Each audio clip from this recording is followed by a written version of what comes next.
What's going on? Greetings, lineage. This is your brother Chief Flying Eagle. Just wanted to share a little bit of information with you. I actually did a name change, right? And it literally just came back today. I went to the courts and it got approved. But I want to talk to you about the purpose of a name change. All right. The name that you currently have, the name that your parents gave you, the one that the government put their seal on. All right. That name doesn't belong to you. Okay. It's not yours. So therefore, that name is not a sovereign name. Okay. For you to have a sovereign name, you have to name yourself like I am that I say that I am. You feel me? If you realize, hold on for a second. If you realize, right?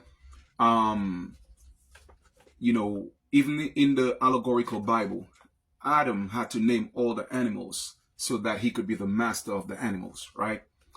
God in the Bible personally changed three individuals' names, all right?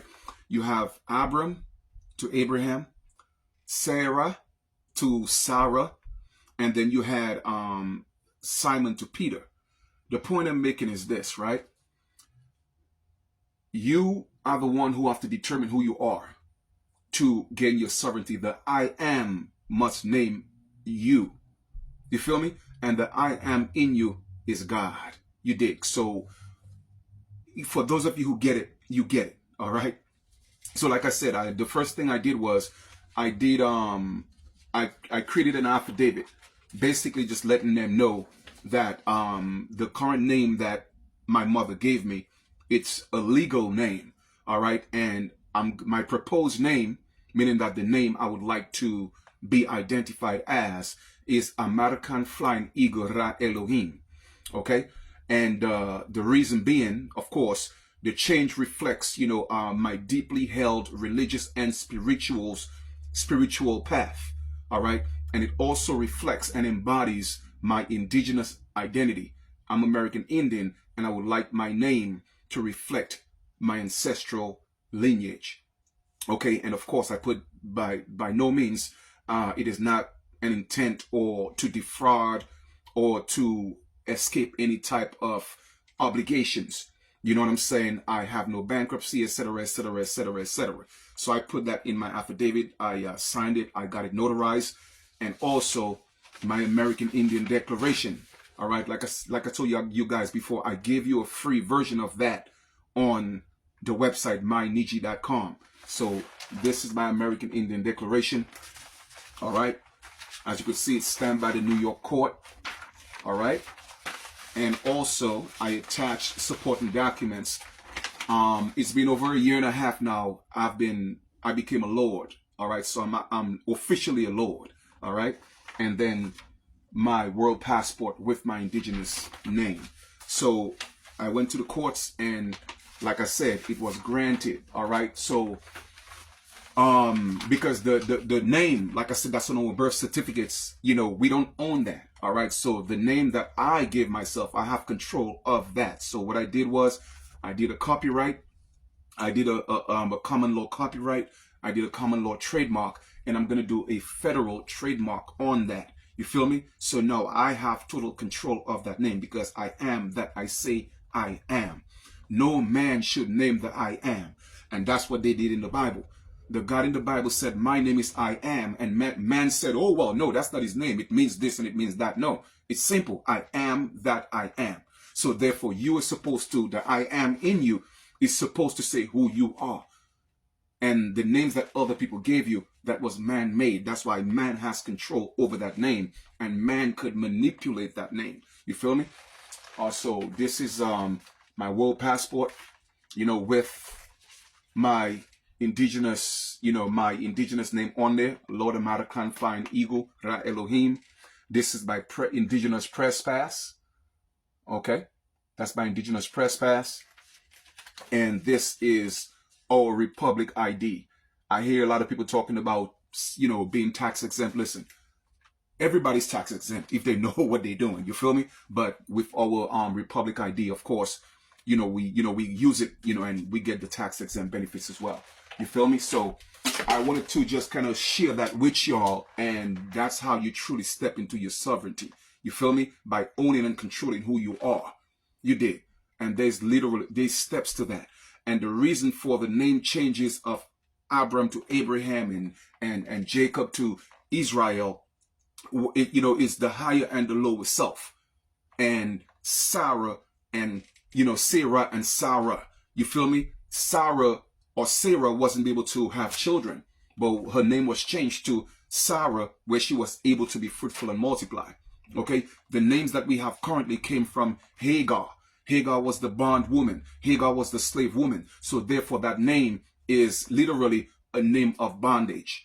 You feel me? It's a debtor name. It's a slave name. You feel me? So with that being said, you have to cross over and become Sarah, or become Israel, or become Abraham. It is all allegories, the same story being retold in different bodies. You dig? So I hope that makes sense. I hope you comprehend this. I will be doing a press conference soon, like I said, an American Indian press conference, a call to action, because I'm putting some solid things together. You feel me? Some real solid, some information, and that's going to take us to the next level. But I just want to share this bit of information with you, the importance of changing the name. Okay? And you don't just change your name just because. It has to be a spiritual thing. When you change your name, it speaks of your growth and your ascension and where you are in your journey. You did. So that's just pretty much what it is. Another thing, the allegorical Jesus, the allegorical Yeshua had to become the Christ. You feel me? So that's what it's all about, becoming the higher self, and a name that reflects that. And that name cannot be tainted. That's why you have to take control of that name and make sure if anyone contract with that name, it's on your terms. And that's what this is all about. True sovereignty, true freedom. And first, it starts with your name.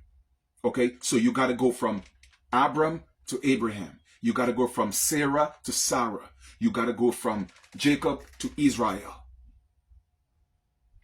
Basically, it's just different personages or personas, but the same story. It's really about the same story. And that's what it is. So you have to get away from being the son or daughter or the children of Hagar. All right?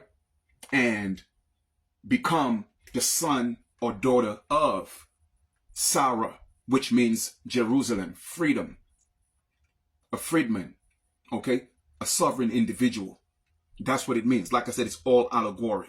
We don't have to make it complicated. A lot of people who read the Bible have no idea what it's about.